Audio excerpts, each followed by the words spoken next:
মাদ্রাসা ছাত্ররা কি বাংলাদেশকে আফগানিস্তান বানাতে চায়? বাংলাদেশের সেকুলারদের জনপ্রিয় বয়ান, মাদ্রাসা ছাত্ররা বাংলাদেশকে আফগানিস্তান বানাবে। এই বয়ান শুনে প্রশ্ন জাগে, আফগানিস্তানকে আজকের আফগানিস্তান বানিয়েছে কি মাদ্রাসা ছাত্ররা নাকি আমেরিকা? ইরাককে আজকের ইরাক কে বানিয়েছে, মাদ্রাসা ছাত্র নাকি আমেরিকা? আমেরিকা কেন আফগানিস্তানে সৈন্য পাঠিয়ে দখল করে সেখানে তাবেদার সরকার বসায় এই কারণে যে কাস্পিয়ান সাগরে 200 বিলিয়ন ব্যারেল তেলের মজুদ আছে। সে তেল তাকে আফগানিস্তানের মধ্যে দিয়ে পাইপলাইনের মাধ্যমে পাকিস্তান হয়ে ভারত মহাসাগরে নিতে হবে। এই রিজার্ভ মধ্যপ্রাচ্যের রিজার্ভের 1/3। তালেবানরা সেই তেলের লুটপাটে রাজি হয়নি, তাই তালেবানদের উৎখাতের প্রয়োজন হয়েছিল আমেরিকার। তাহলে আফগানিস্তানে স্পষ্টভাবে সাম্রাজ্যবাদী আগ্রাসন চলছে। সেই সাম্রাজ্যবাদী আগ্রাসনের বিরুদ্ধে লড়ছে তালেবানরা। বামপন্থীরা সাম্রাজ্যবাদের বিরুদ্ধে লড়াইয়ে জাতীয়তাবাদীদের সাথে হাত মেলাতে পারে, কিন্তু ইসলামিস্টদের সাথে হাত মেলাতে পারে না কেন? তাদের লড়াইয়ের শক্তি ধর্ম, সেজন্য। যদি তাই হয় তবে ল্যাটিন আমেরিকায় ধর্মবাদী চার্চের সাথে হাত মিলিয়ে ল্যাটিন আমেরিকার বামপন্থীরা কিভাবে সাম্রাজ্যবাদের বিরুদ্ধে লড়ছে? ধর্ম তো ওখানে ঐক্যের ক্ষেত্রে সমস্যা হয়নি। তাহলে কি দাঁড়াচ্ছে? ধর্মের সঙ্গে হাত মেলানোতে বামপন্থীদের সমস্যা নেই, সমস্যা হচ্ছে ইসলামের সাথে হাত মেলানোতে। তাহলে বামপন্থীরা মুখ ফুটে বললেই পারে তাদের কাছে সাম্রাজ্যবাদের চেয়ে বড় শত্রু ইসলাম। ল্যাঞ্জা is very difficult to hide. তোমারই প্রতিধ্বনি তোমারই দি ফিরায়, সে কি পশে তব স্বপ্নের পারে বিপুল অন্ধকার বাহী। মাদ্রাসায় জাতীয় সঙ্গীত প্রসঙ্গ। বাংলাদেশের স্কুলে জাতীয় সঙ্গীত গাওয়া হয় বাংলাদেশ ন্যাশনাল অ্যানথেম রুলস 1978 অনুসারে। এই আইন 2005 সালে সংশোধিত হয়। এই আইনের 5-2 ধারায় স্পষ্ট করে বলা আছে, এটি স্কুলে দিনের কার্যক্রম শুরুর আগে গাইতে হবে, শিক্ষা প্রতিষ্ঠানে নয়। আইনে স্পষ্টভাবে স্কুল উল্লেখ করা আছে। এই আইন অনুসারে মাদ্রাসায় জাতীয় সঙ্গীত গাওয়া বাধ্যতামূলক নয়, কারণ এই আইনে মাদ্রাসার কথা উল্লেখ নেই। মাদ্রাসা মানে স্কুল নয়। এর ওপর আবার মাদ্রাসা বলতে সরকারি পরিভাষায় আলিয়া মাদ্রাসা বোঝানো হয়। আর কওমি, এটা কওম বা কমিউনিটি উদ্যোগের বেসরকারি অর্থে প্রাইভেট প্রতিষ্ঠান। এছাড়া কওমি প্রতিষ্ঠানগুলো মূলত কমিউনিটির থিওলজিক্যাল অর্থাৎ ধর্মতত্ত্ব চর্চার প্রতিষ্ঠান। কওমি ছাত্রের জীবন এবং শিক্ষা পদ্ধতি স্কুলের মতো নয়। তারা রাত 10টার দিকে ঘুমিয়ে পড়ে, ফজরের 1.5 ঘন্টা আগে ঘুম থেকে উঠে তাহাজ্জুদের নামাজ পড়ার পর প্রায় ঘন্টা 1.5 কিতাব পড়ে, এরপর ফজরের নামাজ শেষ করে কোরআন তেলাওয়াত করে। এটি হচ্ছে তাদের দিনের শুরু। ফলে প্রচলিত স্কুল বলতে যেই ধারণা, কওমি মাদ্রাসা তা থেকে অনেক দূরে। আরেকভাবে বলা যায়, প্রতিষ্ঠান মাত্রই সেখানে জাতীয় সঙ্গীত গাইতে হবে, আইনটা তেমন অর্থ বহন করে না। ঠিক যেমন কোনো প্রাইভেট কোম্পানি সকালে কাজের শুরুতে জাতীয় সঙ্গীত গায় কিনা, এটা কোনো প্রশ্ন হলো না। আইনে সেই ধারে লেখা আছে, in all schools the days work shall begin with the singing of the national anthem. এর অর্থ, সকল স্কুলের দিনের কার্যক্রম শুরু হবে জাতীয় সঙ্গীত গাওয়ার মাধ্যমে। এটা প্রত্যেক দিন গাইতে হবে। প্রাথমিক শিক্ষা অধিদপ্তরের মহাপরিচালক প্রাথমিক স্কুলগুলোতে 9 ধরনের নির্দেশনামূলক বার্তা পাঠিয়েছেন। সেখানে বলা আছে জাতীয় সঙ্গীত গাইতে হবে।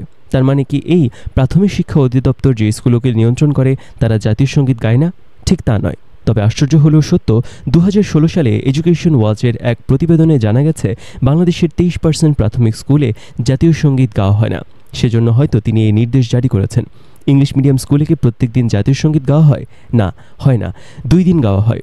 এটা বেআইনি এবং সরকারি আইন অমান্য করা। আমাদের সময় ক্যাডেট কলেজগুলোতে 1 দিন জাতীয় সঙ্গীত গাওয়া হতো, যেদিন প্রিন্সিপালস অ্যাসেম্বলি হতো। এখন কি হয় সেটা এখনকার অভিভাবকরা বলতে পারবেন। এখানেও আইন অনুসারে প্রত্যেক দিন গাওয়া হচ্ছে না, আইন অমান্য হচ্ছে। অন্তত আমরা যখন স্কুলের ছাত্র তখন হয়েছে, এটা নিশ্চিত। আইনটা হয়েছে আমরা যখন স্কুলের ছাত্র তখন। বাংলাদেশের সেকুলাররা মাদ্রাসায় কেন জাতীয় সঙ্গীত গাওয়া হয় না তা নিয়ে শোরগোল করছেন, অথচ নিজের যা করা আইনগত বাধ্যতা আছে সেটা পালন করেন না।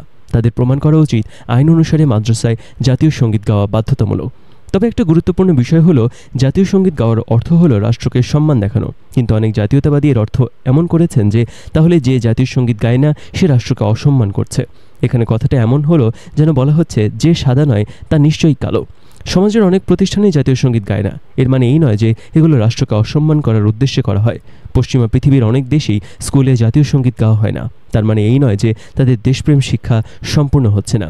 আর মনে রাখা উচিত, সবকিছুকে ইউনিফর্ম অর্থাৎ রাষ্ট্রের ভাবাদর্শের বাইরে কোনো কিছু চর্চা করতে দেওয়া হবে না, এই চিন্তাটাই অমূলক।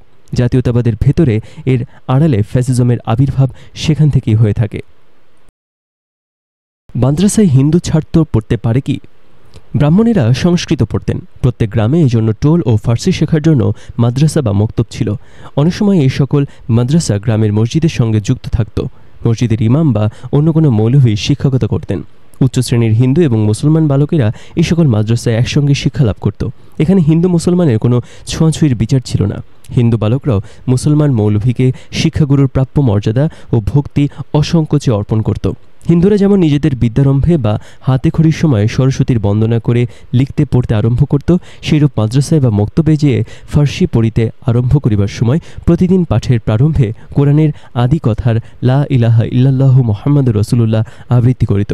এর ফলে তখনকার মধ্যশ্রেণীর হিন্দু ভদ্রলোকের অন্তরে মুসলিম ধর্মের প্রতি একটা সহজাত শ্রদ্ধা জন্ম নিত।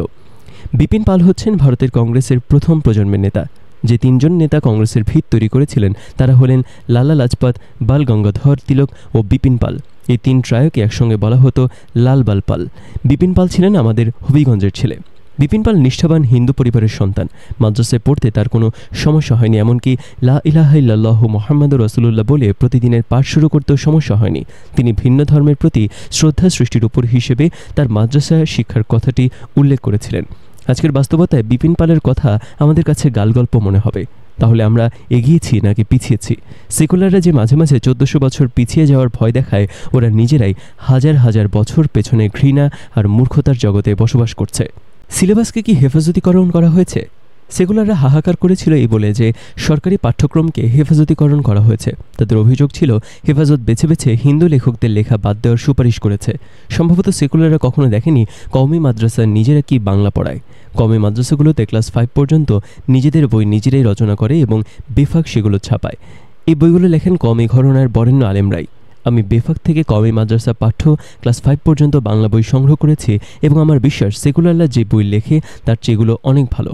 প্রথম শ্রেণীতে তারা প্রথম যে কবিতা পড়ে সেটি রবীন্দ্রনাথের ছুটি, দ্বিতীয় কবিতা কাজী নজরুলের ভোর হলো, তৃতীয় কবিতা জসীমউদ্দিনের মামা বাড়ি।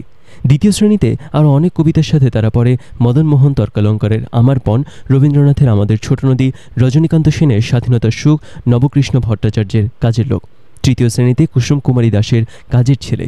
চতুর্থ শ্রেণীতে কালিদাস রায়ের মাতৃভক্তি, যতীন্দ্রমোহন বাগচির কাজলা দিদি।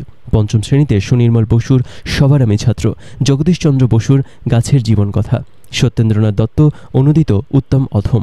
সেকুলাররা যে দাবি করেছিল হেফাজতীকরণ মানে হিন্দু বিদ্বেষ থেকে পাঠ্য বই বেছে বেছে হিন্দু লেখকদের লেখা বাদ দেয়া, তাহলে তারা নিজেরা কেন তাদের লেখা পাঠ্য বইয়ে এত হিন্দু লেখকের লেখা ছাপিয়েছে?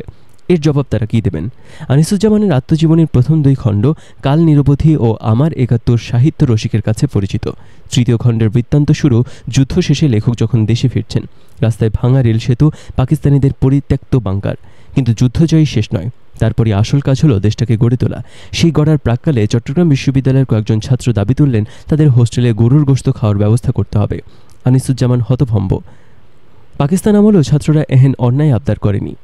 এই বই ব্যক্তিজীবন ছাপিয়ে হয়ে উঠেছে উপমহাদেশের সার্বিক ট্র্যাজেডির প্রতিচ্ছবি। আনন্দবাজার পত্রিকা।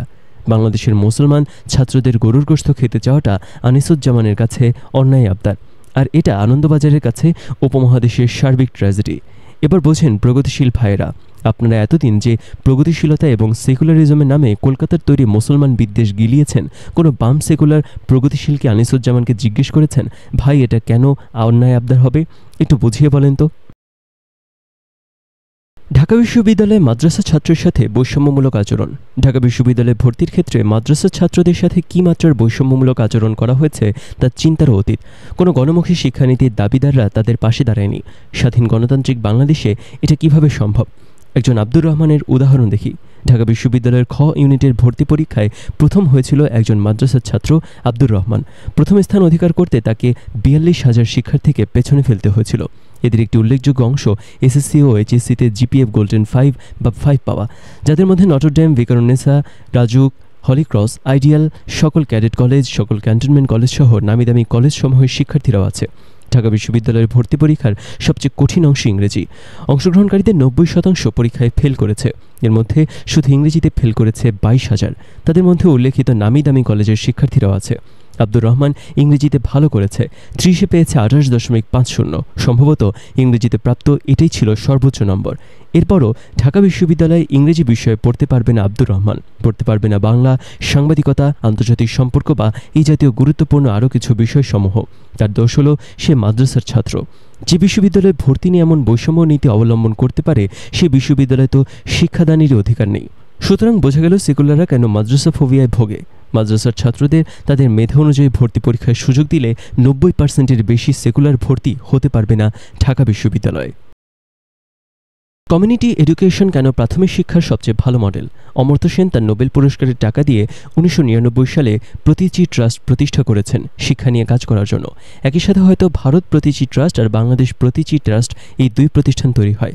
ভারত ট্রাস্টে আছেন অমর্ত্য সেন ও দীপঙ্কর ঘোষ, সভাপতি হিসেবে আছেন অমর্ত্য সেনের মেয়ে অন্তরা দেব সেন। বাংলাদেশ অংশে আছেন সভাপতি হিসেবে রেহমান সোবহান, কামাল হোসেন, ফজলে হাসান আবেদ, সুলতানা কামাল ও মেঘনা গুহ ঠাকুরতা। প্রতিষ্ঠানটির পরিচয় দেওয়া দরকার ছিল, কারণ তারা সকলেই বাংলাদেশের সো কল্ড প্রগতিশীল এবং সেকুলারদের কাছে খুব গ্রহণযোগ্য। তারা পশ্চিমবঙ্গে খুব ভালো কিছু কাজ করছে, বিশেষ করে শিক্ষাক্ষেত্রে গবেষণা এবং পর্যালোচনার কাজটি। শিশু শিক্ষা নিয়ে তারা পশ্চিমবঙ্গে বেশ কয়েক বছর ধরে একটা গবেষণা করেন। তার ফলাফলটা খুব মজার। ফলাফলটা জানার আগে পশ্চিমবঙ্গে শিশু শিক্ষা কেন্দ্র বলে একটা জিনিস আছে, সেটা জেনে নেওয়া উচিত।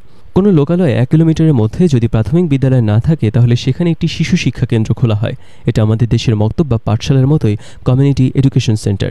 শিক্ষকদের বেতন প্রাথমিক স্কুলের শিক্ষকদের 10 ভাগের 1 ভাগ। তার মানে অতি স্বল্প বা নামমাত্র খরচে এই কেন্দ্রগুলো চলে। এর শিক্ষকেরা সেই স্বল্প বেতনে কাজ করেন। স্বল্প মানে 1000 রুপি, তাও সেটা তারা নিয়মিত পান না। এই কেন্দ্রগুলোর বেশিরভাগ ক্ষেত্রে কোনো রুম নেই, শিক্ষা উপকরণেও ঘাটতি আছে। শিক্ষকের বাড়ি, কোন এলাকার মানুষের ব্যবহার করতে দেওয়া স্থান বা সামাজিক সমাবেশ যেখানে হয়, সেখানে এই কেন্দ্রগুলোতে শিক্ষা দেওয়া হয়। কিন্তু গবেষণায় দেখা যাচ্ছে শিক্ষার মান, ছাত্রদের উপস্থিতি, শিক্ষকদের উপস্থিতি, অভিভাবকদের সন্তুষ্টি প্রাইমারি স্কুল থেকে শিক্ষা কেন্দ্রগুলোতে অনেক বেশি। অবাক বিষয় বটে, 10 গুণের বেশি খরচ, শিক্ষকরা নিয়মিত বেতন পেয়ে, স্কুল ভবন এবং শিক্ষা উপকরণের অভাব না থাকার পরও কেন প্রাইমারি স্কুলগুলোর শিশু শিক্ষা কেন্দ্রগুলোর মতো মানসম্মত করতে পারছে না? কেন পারছে না? এর কারণ হিসেবে গবেষকরা যেসব বিষয় শনাক্ত করেছেন, সেটা হচ্ছে যারা পাঠ নিতে আসছে তাদের সাথে এবং তাদের দরিদ্র অভিভাবকদের সাথে প্রাইমারি স্কুলের শিক্ষকদের একটা শ্রেণীগত ব্যবধান থাকে। শিক্ষকরা নিজেদের উঁচু শ্রেণীর বলে বিবেচনা করেন, ফলে ছাত্র ও অভিভাবকরা শিক্ষকের সাথে ভালো সম্পর্ক স্থাপন করতে পারে না। শিশু শিক্ষা কেন্দ্রের শিক্ষকরা ওই কমিউনিটির সদস্য হওয়ায় কোনো শ্রেণীতে তফাৎ থাকে না, আর তাদের শিক্ষার বিষয়ে একটা সামাজিক দায় থাকে কমিউনিটির কাছে। শিশু শিক্ষা কেন্দ্রের শিক্ষকরা ছাত্র এবং তার পরিবারের সাথে একাত্ম হতে পারেন। এই একাত্ম হওয়াটা গবেষকদের কাছে শিক্ষার মান উত্তম হওয়ার জন্য সবচেয়ে গুরুত্বপূর্ণ মনে হয়েছে। আর এই একাত্ম হওয়াটা মূলত শিক্ষক সমাজের প্রতি নৈতিক ও রাজনৈতিক দায় হিসেবে তারা চিহ্নিত করেছেন। সত্যজিৎ রায়ের পথের পাঁচালীতে বলা হয়েছে, অপুর পাঠশালায় আমরা দেখি শিক্ষক মুদিখানায় দোকানদারি করেন আর খালি গায়ে পিঠ চুলকাতে চুলকাতে লবণ মাপতে মাপতে ছাত্রদের বলেন এই সেই জলস্থান মধ্যবর্তী। তারপর আবার 1 পয়সার মুড়ি বেচেন, আড্ডা দেন, তামাক খান, ছাত্র পিটান, সবই চলে সেখানে। এই চিত্রকে আমরা যতই আধুনিক মনে করি না কেন, আজকের গবেষণায় বলছে এর কাছাকাছি স্ট্রাকচারে শিক্ষার মান আধুনিক স্কুলের চেয়ে অনেক ভালো। কমিউনিটি এডুকেশনের ধারণা কি বাংলাদেশের সেকুলাররা মানবেন? কওমি মাদ্রাসাও কিন্তু কমিউনিটি এডুকেশন।